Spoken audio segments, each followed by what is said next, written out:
الحمد لله وكفى والصلاة والسلام على النبي المصطفى الحمد لله رب العالمين الذي بنعمته تتم الصالحات. أما بعد, dear brothers and sisters, we are still talking about our beloved wounded Palestine and the history of Palestine in relation to the claims of the Jews. And actually tonight I want to focus on the architecture of the city of Al-Quds and its territories as a proof of the existence of the Muslim people.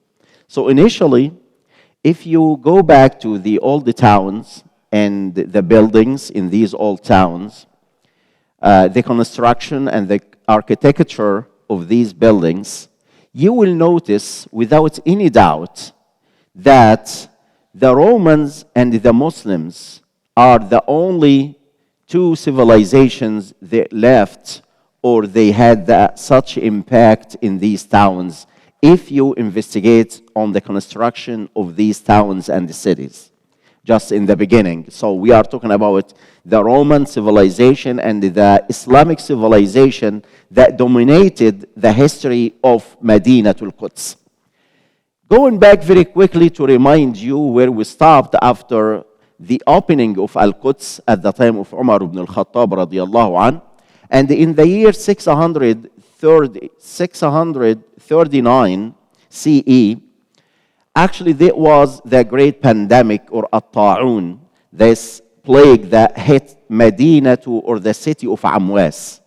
And during that time, Abu Ubaidah ibn al-Jarrah radiyallahu anhu passed away, and Umar ibn al-Khattab appointed Muawiyah ibn Abi Sufyan to be the ruler of Bilad al-Sham and its territories, or on Al-Quds and Bilad al-Sham at the same time. And by the way, Muawiyah ibn Abi Sufyan ruled Al-Quds and Bilad al-Sham for 20 years. He was still a young man. When Umar ibn al-Khattab appointed him to be the governor of the city and of the territories of Asham.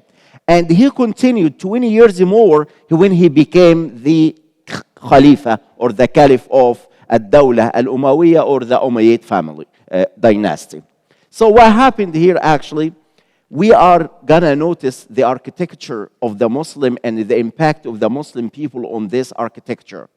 And it was the year 685 CE when Abdul Malik ibn Marwan actually took a great decision. He decided to build al-Masjid al-Aqsa and Qubbat al-Sakhra. So it was at the time of Abdul Malik ibn Marwan. He took that decision, and actually he assigned the revenue, the taxes, revenue coming from Egypt for 7 years to build al-Masjid al-Aqsa and Qubbat al-Sakhra. And he passed away. Abdul Malik ibn Marwan passed away before the completion of this great project of construction. And Al-Walid ibn Abdul Malik, his son, came after him, and he continued this. So if you go there, whatever you notice in these places, you will find no sign for the Jewish civilization in this kind of construction or architecture. The Al-Masjid al-Aqsa was built at that time, and the Sulaiman ibn Abdul Malik came after, and he actually built the complete city is known as Madinatul Ramla, or the city of Al-Ramla, was built at the time of Sulaiman ibn Abdul Malik. Then there was an earthquake that was almost going to destroy Al-Masjid al-Aqsa in the year almost 747 CE. And actually, Al-Khalifatul Mansur, the Abbasi Khalifa, who came in the year 754, made the kind of renovation of the construction of Al-Masjid al-Aqsa. What I want to say is, if you go to these places and territories to find a sign for the Muslims, you will find a lot. If you want to find any sign for the Jewish people and their existence in these places, you will find nothing. More than this, the Jewish people and the Israeli government have been trying for the last 70 years and more to find any architecture to say that they were there. So far, they even could not find any sign for the temple or the Mount Temple. But just they are trying their best. All what they could find actually in these signs is related still to the Romans, and even for the weapon that was used when they burned it, al-Masjid al-Aqsa, when they burned the temple and they burned the entire city of Al-Quds. So far, actually, they are trying to find a kind of physical evidence of their existence in this place, but they could not find. And some of the good people of them, they said, and they report nowadays that we have been trying to find these evidences, and so far we have found nothing, and we are sure that there is nothing there to tell us the Jewish people were in existence in this place in the meaning of civilization. But you remember, we agreed before that they were there, and when we came to the point of the opening of Al-Quds, we said for sure, historically, biblically, and every evidence says there was no one Jew in Al-Quds for the last 500 years under the ruling of the Romans at that time. So there is no doubt about that. And from this point, we will find actually the Islamic civilization booming in the area, in Palestine, in Al-Quds. And actually, all those people who came were taken care until the time of Umar ibn Abdul Aziz. Even, I just missed that part. Umar ibn Abdul Aziz, radiyallahu anhu, he is considered the fifth Caliph, guided Khalifa.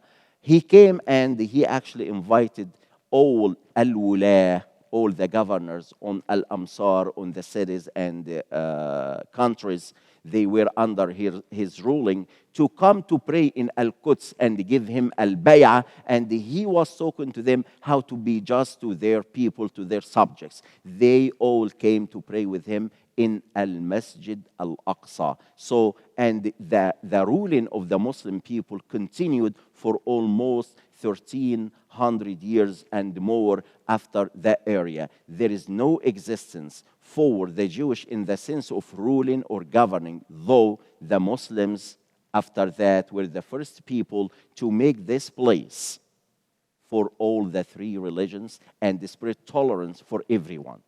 Adding to that, actually, talking about tolerance and religious tolerance, adding to that, it is said that Harun al-Rashid, and he is an Abbasi Khalifa, and we know he has a lot of things. We have a lot of things to talk about him. But one of the best things that in his history, in this man's history, that he allowed the Romans to come to Al-Quds, to Baytul Maqdis, and renovate their churches. So he invited them to come to take care of their churches, and they sent their builders and the people for making that kind of construction. So they have never tell any kind of religion not to be permitted or not to be allowed to enter Baytul Maqdis. This is also something that we have to relate in the history. And by the way, this is very well documented in the history of the European people. They do not deny that. And it was still that kind of tolerance until the Crusaders came to dominate, when the Muslim people were very, very, very weak and they could not take control on their cities. And the Crusaders came and they took the governance of the city for almost 89 years. I think it was the year 1099 when they invaded Al-Quds, and they made it again only for what? For the Christians. And from there, we will notice, or we will jump to the very recent history, talking about how the Jews in the 19th century started the conspiracy to come to settle in Palestine, and how they took the land of their owners. And to finish, and not to miss this, I want to make sure we understand that point. If they claim that Palestine is theirs because they were the dwellers, the residents of Palestine, I want to say back to the opening of Al-Quds, when Umar ibn al-Khattab and his armies invaded Al-Quds, where there were no Jew, all the people after that, they became Muslims. For sure, the Muslim army did not settle in Al-Quds or in Palestine. So they became the Muslims coming from Medina or Mecca. No, no, no. The people from Medina, they stayed in Medina. The people in Mecca, they lived in Mecca. And the army continued their journey to open other cities, and the entire army actually after that moved to Egypt under the leadership of Amr ibn al-As to open Egypt. So if they claim that this place is for us as a Jew and the Muslim were not in existence, we discussed for many sessions the idea of the Arab people and the Amalekites were there. But today I want to say in relation to Muslims, the majority of the people in Palestine, they became Muslims and they entered Islam وَدَخَلُوا فِي دِينِ اللَّهِ أفواجا. Even the Christians, they were under, many of the churches in Palestine were under the oppression of the Roman Church. So actually Islam brought freedom to them. So as soon as they found that kind of religious freedom, many of them, so all those Muslim people in Palestine and the Bilad al-Sham, actually they are converted. They are Muslims, not coming from other places and they settled. No, no, no. They were the owners of the properties, the dwellers, the residents of this place who converted to Islam. نسأل الله العظيم. We ask Allah subhanahu wa ta'ala to grant our brothers and the sisters in Palestine a great victory, inshallah, and inshallah is going to be soon. اللهم اربط على قلوبهم وثبت أقدامهم. اللهم اربط على قلوبهم وثبت أقدامهم. اللهم انصرهم نصرا عزيزا مؤزرا يا رب العالمين. اللهم زلزل الأرض من تحت أقدام أعدائهم. اللهم كن لهم خير معين وخير نصير إنك أنت وليهم وأنت خير المولى ونعم المولى ونعم النصير. وآخر دعوانا الحمد لله رب العالمين وجزاكم الله خيرا.